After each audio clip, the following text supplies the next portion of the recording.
Hello everyone, it's Tilly from Tilly Journals. Welcome back to my channel and to another video. This week, today, I am pre-planning, which is a first of this kind of video. So I use a B6 week on one page weekly with 2 pages of notes pages every week for my pre-planner, and essentially I use the pre-planning page to the week on one page to set out my scheduled appointments for the week. I have a task list for the week on my right hand page, and then I use the notes pages for little notes and scribbles and to-do lists and things like that. So it's like a combo bullet journal / planner. So the first thing I'm doing here is looking through my month at a glance to put in my events for the week. So things like appointments, work, stuff like that just needs to kind of go in somewhere, and I just want to remember is happening. So here's me just looking through my calendar on my phone to check I've not missed anything, and putting in the bits that I find that need to go in.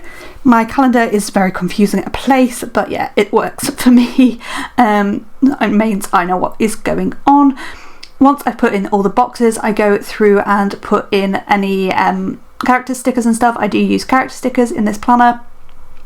This was a week I was at work normal days, so that's Tuesday, Thursday, Friday.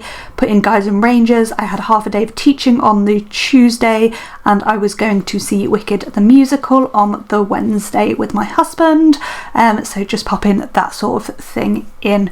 I don't know whether I had any health appointments. I have a feeling I didn't have any health appointments this week, but I'm not certain. I think I just had a phone call on the Monday, which I've just popped in there, and I didn't have any plans at the weekend. So nice and simple and easy. I think that's kind of all I'm putting here. So here is me actually filling that in. Obviously there is a lot more of this plan with me, but that was just my week at a glance. That's all I do for my week at a glance. It is very, very helpful to me. I don't always do the rest of this video, but that is the bit I do every week without fail, and I use one weekly kit, full weekly kit for the whole month. So this one is a Scribble Prints Co. January mystery, I believe, but I'm not certain on that one.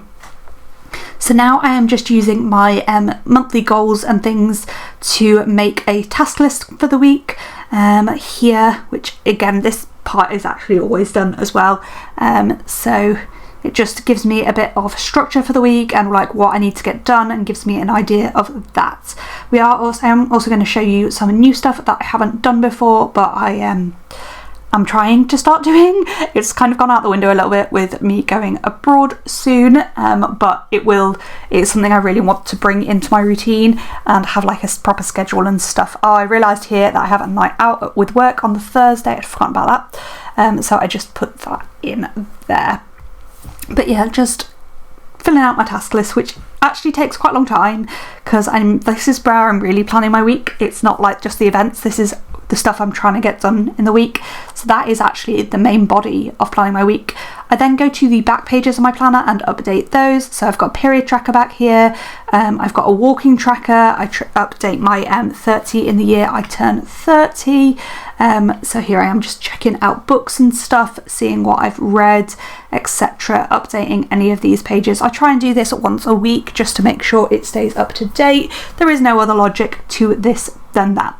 It's just, this is a good time to check in and make sure I'm keeping things up to date, because I do have lots of book and thing trackers, which this is going to take me a hot second to work out and fill it in. But yeah, it's quite nice to have these pages and to see the physical changes and stuff. It is actually really nice. I really like having my book planner, my book journal in my actual planner. Let me know if you have a separate book journal, or if you use books, or whatever you do in the comments down below.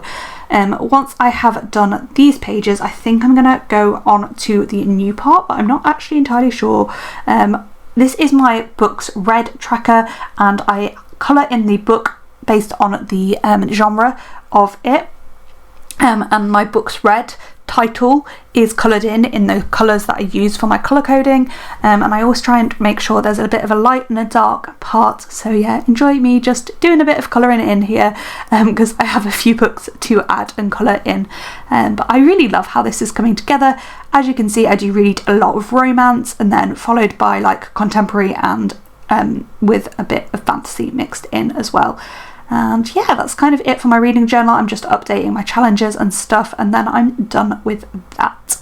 I'm not quite sure what I'm going to move on to next, but yeah, I am going to move on to something. Who knows what? I'm like, oh, so I am now moving on to my calendar.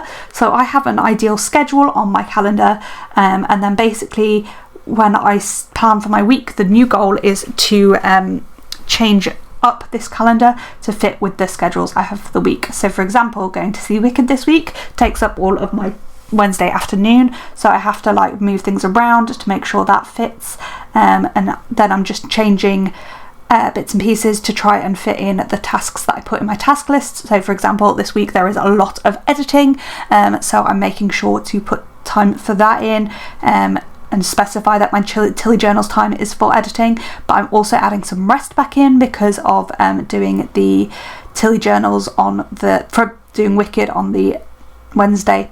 And actually this week I decided I was going to have the complete Sunday off, so here is me moving everything around to try and like have a full day off on the Sunday. So I'm trying to empty out my Sunday and put the things in other places so that I can just put a big chunk of rest, because I do try and take one full day off a month where I don't do anything, and actually in the end I was quite poorly on this Sunday and I needed the rest day for feeling better in myself. And here is the last bit, and here is what I have actually changed since recording this video.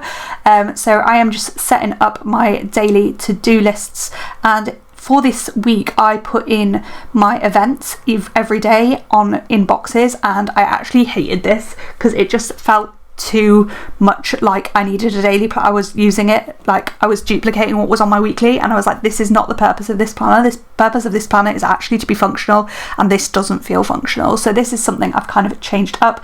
I do prep all of my week days of the weeks first, so that's actually what I'm doing here. I'm making sure these are nice and pretty, and this is just because I am more likely to go back to it if it's pretty, and I love this like journaling, scrapbooking, layering situation that I'm doing at the moment. I think it's really cute and it makes me happy, so yeah. But I'm just going to put the days of the week on top of those, and sometimes I use a piece of deco, sometimes I don't. Just depends what mood I'm in and how the thing looks. If there's like a more plain top box, I will use deco. If it's a pattern, I haven't. That's just kind of what I did this week. I change up how I do that, but I am also going to put in boxes on each of the days for the events, and I really don't like that I did it. Like, it's just a duplication of work that I don't need to be doing. So there we have it. I do use this back sticker paper to prep these before I go and stick them in. As you'll have seen, I've already put a piece of washi on each day. I just like to use half a page per day. So yeah, this is the bit that is pointless and stupid, and I don't know why I do. I think I was just like, I might as well use up the kit. But it's just duplication for the sake of using stuff. It's not necessary. It doesn't add anything to my life. It doesn't benefit me. So yeah, just no. To be honest, I've been quite bad with my to-do lists recently. As I've said, I have been quite poorly, and I've not necessarily been doing the things I should have been doing, and it has like knocked me for six, and I feel really out of it and like I'm not doing anything properly. So I am really struggling with that, to be honest, but I do need to get back to it. I'm sort of a few weeks into May now, so I have to set up a couple more weeks since I filmed this video. I was just doing lots of bulk filming, ready to go away and things, but I've just not got around to editing it until now. So that is basically my pre-planning setup for the week. The bit that is different now is this last bit. I do still put the days of the week down on a Sunday, but that is it. And this is how all of my spreads came out, and here is what's left in my kit. That is everything for this video. Let me know in the comments what you think. I am just going through and adding some full boxes in because this was the last week of the month, and I was like, well, why not? Might as well use up some of these full boxes. But that is all I have for you. Thank you for watching and all that kind of jazz. Bye!